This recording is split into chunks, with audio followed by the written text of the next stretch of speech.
This world is inhabited by creatures called Pokemon. For some people, Pokemon are pets. Others use them for fights. Myself, I study Pokemon as a profession.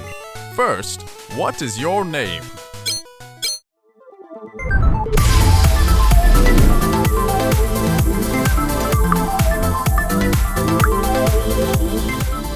Red, the world-renowned Pokemon master from Pallet Town, is the first protagonist of one of the most beloved franchises in video game history. His quest to become the very best, like no one ever was, inspired many an adolescent to fulfill their own dreams. The Pokemon games are beloved by millions, but why are they so loved?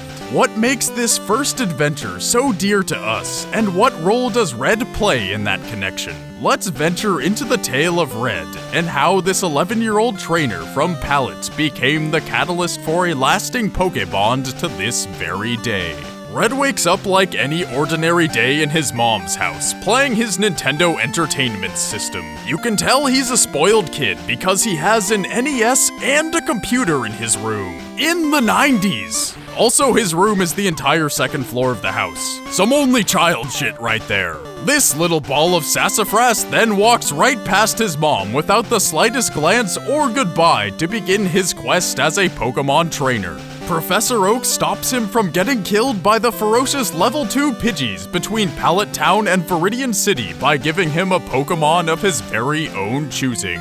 Red gets a choice between the 3 starters, Squirtle, Bulbasaur, and Charmander. Psych! We all know he picked the Pokemon that would get railed by Blue. As Oak hands him a Pokedex, Red begins one of the greatest quests of all time. The professor tells Red he must fulfill his lifelong dream of filling the Pokedex by catching all 151 Pokemon. He journeys far and wide, working tirelessly with his team to help them grow stronger and evolve while catching new rare ones to join his crew and enter into his Pokedex. Together, trainer and Pokemon campaign from gym to gym, completing annoying puzzles, until you finally come to the gym leader and obtain the coveted badge. Red successfully defeats gym leader after gym leader. First Brock in Pewter City and his rock-hard rock Pokemon. Then Misty in Cerulean City and her holy balls, how is this Starmie so good? Then Lieutenant Surge and blah blah blah, 8 gym leaders with 8 different types get creamed after a hefty helping of basic strategy and a few servings of grinding.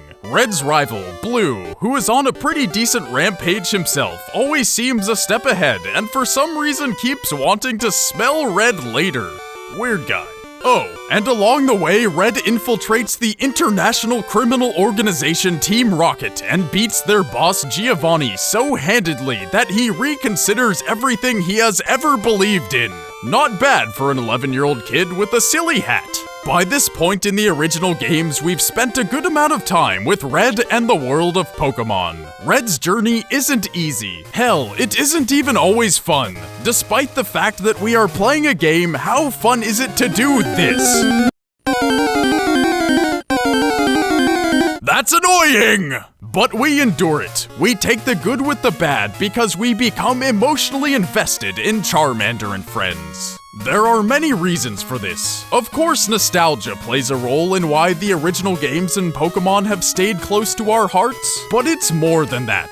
Like parents looking after their child, we watch and participate as our Pokemon get hurt, learn, and ultimately grow. Our Pokemon's journey parallels our own, as we get stronger and smarter and become more familiar with the rules and strategies of battle. Just like our faithful friends, we lose, learn, and ultimately overcome. All of this growth is experienced through Red, the conduit connecting us with our fantasy friends. But Red's journey is just beginning, and it's time for him to tackle the greatest obstacle yet, the Elite Four. With all 8 Kanto badges in hand, Red makes his way through Victory Road and finally arrives at Indigo Plateau. There he challenges the Elite Four and survives an onslaught of ice, fighting, ghost, and finally dragon Pokemon. After 4 grueling battles, Red emerges victorious. But wait, there seems to be one more opponent. Is that Blue? No, it can't be! Who knew smelling people at some point in the future could make you so good at Pokemon? Regardless, Red feeds Blue his just desserts and becomes the champion of Kanto! Finally, Red's journey has been completed and he can relax. Oh, what was that? He's not done? Oh, okay. I guess I forgot about that whole completing the Pokedex thing. To the Sevi Islands! Upon arrival, Red encounters an offshoot of Team Rocket led by Executive Archer. But once it's revealed that Red has already defeated Giovanni, they give up and bow down to Red and the adorable Pokemon we love so. We forge a connection with these cuties because Red's Pokemon are not Red's Pokemon. They're our Pokemon. We caught them, we trained them, we loved them and healed them, and helped them become the massive beasts of destruction they are now. In reality, Red is there to help us create this connection with our Pokemon. Because without him, we could not love these imaginary creatures as we do. Red is a conduit from another dimension, the medium from another realm. He is our translator and our interpreter. He's that sleazy middleman who only makes a profit by buying items cheap and selling them to consumers at a bullshit price. We, the players, need him to create the connections we do with our Pokemon. But that's not the only reason he's here. Red never talks, he never gives advice or makes suggestions, or tells you what to do with your joint Pokemon. Not that type of joints. Like yours and Red's Pokemon together. Red's personality only comes through his actions, his desire to be the best, his never-relenting determination to become stronger and better. From his actions, we can tell that Red is just as obsessed about Pokemon as we are. Working long hours on his quest, never sleeping until he gets back to his mom's house. And even after beating the Elite Four and dismantling Team Rocket, it's still not enough for Red. No, he needs more. Red needs to prove he's not just the best of all trainers, but also the master of all Pokemon. Red needs to finish the quest Oak started him on long ago. To complete the Pokedex, he needs the 3 legendary birds, Articuno of the Seafoam Islands, Zapdos from the abandoned power plant, and Moltres at the top of Mount Ember. Red must have them, only then might he be satisfied with his claim. Red and his Pokemon go back, traversing the same world they've already explored for these rare beasts. These legendary birds were caught in no particular order in the canon, however we had to say it in some way, so this is how we said it. After climbing the heights of Mount Ember, Red finds the legendary flaming bird and catches it. One down, 1/3 of the way to completion. To the power plant! Red finds Zapdos in much the same way, traveling where no trainer has gone before to prove his title. He finds the majestic bird of lightning and battles it, bringing it within an inch of its life before capturing the second of the legendary birds. Only one left, the master of ice and air. Red stops at home to see his mom before he departs, as Pallet Town is one of only 2 ways to get to the Seafoam Islands. From there, Red travels the treacherous waters of Route 21 to Cinnabar Island, resting only long enough to pay Nurse Joy a visit, and then sets out on Route 20 to the Seafoam Islands. Red and his Pokemon enter the labyrinth of caves and boulders. No part must go unexplored.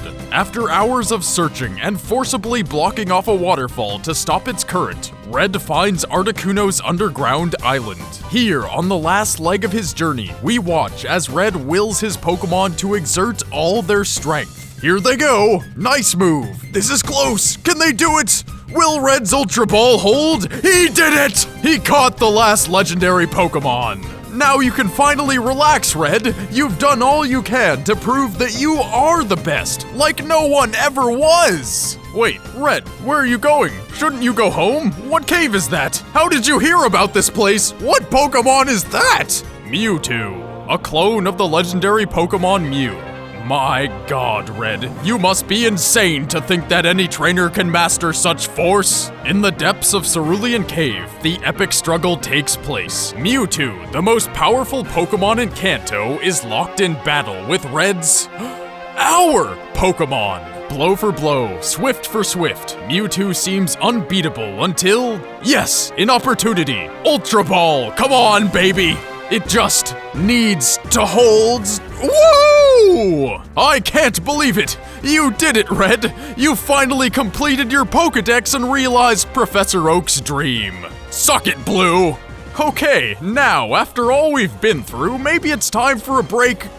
Red, why are we going towards Mount Silver, Red? Please, Red, say something. But Red doesn't say anything, and instead continues as a wandering trainer. He eventually ends up in the caves of Mount Silver, where he trains, alone, with a level 88 Pikachu? It's as if he's become obsessed. Obsessed with training, obsessed with being the best, obsessed with catching them all, obsessed with Pokemon.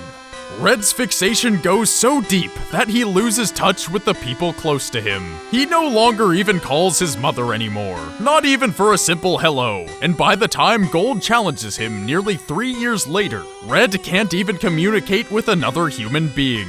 All he can muster is dots. An ellipsis, implying dead silence. Once Gold inevitably defeats him with his patented level 41 Hoot Hoot Meat Shield strategy, Red just disappears, leaving the world of Pokemon without a trace. What a tragic turnaround for our hero. But doesn't his story sound a little familiar? It should, because what happened to Red also happened to us. His journey and eventual obsession with Pokemon parallels the same experience that a lot of us had growing up. An introduction to the world of Pokemon followed by hardship and eventual triumph, only to blossom into an obsession with the games, the anime, the Pokemon cards. Pokemon filled our lives and we couldn't get enough of it. Moms nagged us to come downstairs for dinner, but we only cared about catching this goddamn Tauros in the Safari Zone. And like Red, we perhaps started taking the Pokemon world more seriously than our own personal lives. Until something happened. Maybe we grew out of it, or maybe we just got a little more mature, or maybe the game handed us a defeat that just didn't sit well. Whatever the reason, we started a withdrawal from the world of Pokemon. Maybe Pokemon just wasn't as cool as we first thought. So we moved on to other things. Pokemon isn't for us anymore. It's for little kids. Maybe that's true. Or maybe we just needed a break. And that takes us back to Red's story as he finally makes his return and re-enters the world of Pokemon. It's been more than 2 years since Red's defeat at the hands of Gold, but Red is finally able to muster the courage to battle once more. He's a fierce competitor in the Champions Tournament, a subset of the larger Pokemon World Tournament. And although he still isn't able to converse, there is one major difference between this Red and the one we found on the top of Mount Silver. He isn't completely and utterly alone at the top of a mountain. Instead, we see Red in his rightful place, going toe-to-toe with the best trainers in the world in front of a sellout crowd. It seems Red has mostly gotten over his obsession and eventual tailspin into a hermit. Pokemon now has an important but not all-encompassing role in his life. And like Red, we have gotten over our obsession and eventual dismissal of Pokemon. Pokemon is cool. Isn't that right, Red? You adorable Mewtwo. Red, the legendary trainer from Pallet who started all of our Pokemon journeys, holds a special place in our hearts. He gives us the hope that we too can overcome enormous obstacles, choose the path of the traveler, and emerge victorious in battle. Red is more than just the protagonist of the original generation. He blends the worlds of gaming and reality and allows us to feel genuine emotional connection in a completely artificial game. He parallels our own journey with Pokemon as we become more and more obsessed with our faithful companions. Where Red fails, we fail. And together, we eventually succeed and emerge from our Pokemania to realize that our reality is also filled with adventure and wonder. As both of our paths continue, Red is the reason that after all these years, we love our Pokemon with the same passion we began with. And that's the story you never knew. Don't miss.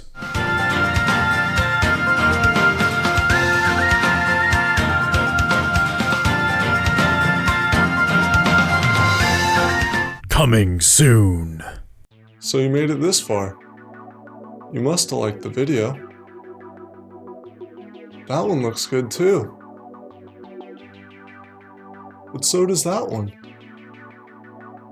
I don't know which one to choose. You decide. But I like this one. Yeah, that's my favorite. You should click it. It's right there. You should click it. I like it. You should click that one. It's about to disappear. Go ahead and click it. It's about to go away. It's going away.